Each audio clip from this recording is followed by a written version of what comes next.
Alright, here are solutions to quiz 6 for Math 65. What we're asked to do is factor some polynomials. These first two will be factoring by grouping. So on this one, we're going to factor by grouping. The reason I knew that is because I have 4 terms, and the only way we know how to factor with 4 terms is factoring by grouping. So you take these first two terms and you look for the greatest common factor. They have an x squared as their greatest common factor. And if you factor out an x squared from the first two terms, you'll be left with x minus 3.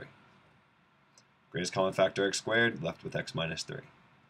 Then what you have to do is look at these next two terms and figure out what you can factor out from them so that you'll be left with x minus 3. The answer to that question is negative 4.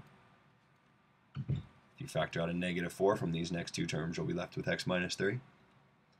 And now what you have here are two terms. You can think about this as two things here, and they each have an x minus 3 in common. So I can factor out an x minus 3 from them, and what I'd be left with is x squared minus 4. If you get to here, I'm very happy. However, you can actually go a step further. X squared minus 4 can be factored. It's a difference of squares. You need, well, you know what? Okay, it's a difference of squares, so it factors into x plus 2 times x minus 2. But I'm going to say either one is okay. And the reason why is we're really not going to get into this difference of squares thing until the next chapter, or the next section. We might not have talked about that by the time we get to the quiz. So if you get to either of these two lines, I'm happy. You can leave it in either one. Either one will get you full credit.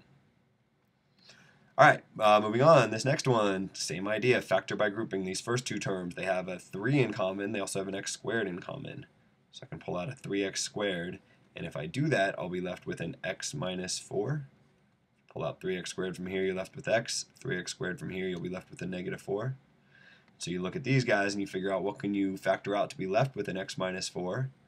You don't need to pull out anything. Maybe we can pull out a positive 1 as a placeholder. Now we got these two terms. They both have an x minus 4 in them. So if you factor out that x minus 4, you'll be left with 3x squared plus 1. And so this is our factored form of this polynomial.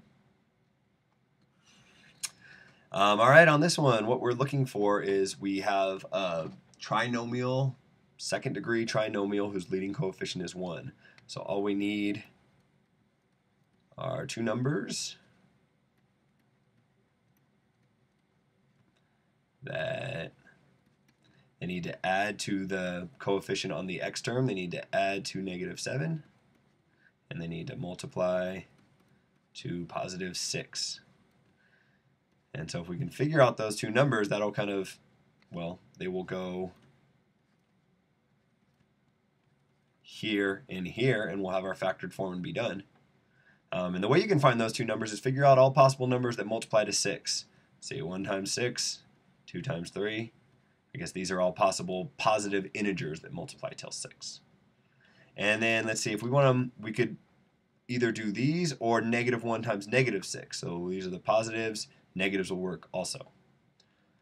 So we got to find some that will multiply to 6, 1 and 6, 2 and 3, negative 1, negative 6, negative 2, negative 3. But they also add to negative 7. So negative 1 and negative 6 will add to negative 7. So this must be x minus 1 and x minus 6. Okay, finally down here, trinomial leading coefficient is not 1. We don't know how to do that yet. Well, we might by the time you take this quiz. But generally speaking, we don't know how to factor when the leading coefficient is not a 1. Fortunately for us, there's a greatest common factor in all of these. We can pull a 3 out from all three of these terms, and we'll be left with x squared plus 5x minus 6. And the good thing about that is that this is now something we can factor. This is a trinomial whose leading coefficient is just 1. So it'll factor, well, if it factors, it'll factor to x plus or minus something times x plus or minus something. And we need two numbers similar to in part C. They need to, in this case, add to positive 5 Come on. Plus 5. And they need to multiply to negative 6.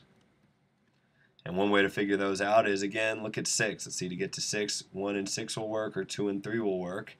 So negative 6, we need one of these two to be negative, or one of these two to be negative. To add to positive 5, we could use this positive and this negative. We could use negative 1 and positive 6. Maybe I should write these down here. Negative 1 and 6 will work. So we put those over here. Similarly, over here, we found that negative 1 and negative 6 worked. So then we went up here and wrote that in. Found negative 1 and positive 6 will work. So we go up here and write that in. And we have our factored form. This right here is the final answer. If I can manage to get a box around it, which I did. Similarly, this right here was the final answer for part C. That's the end of this video.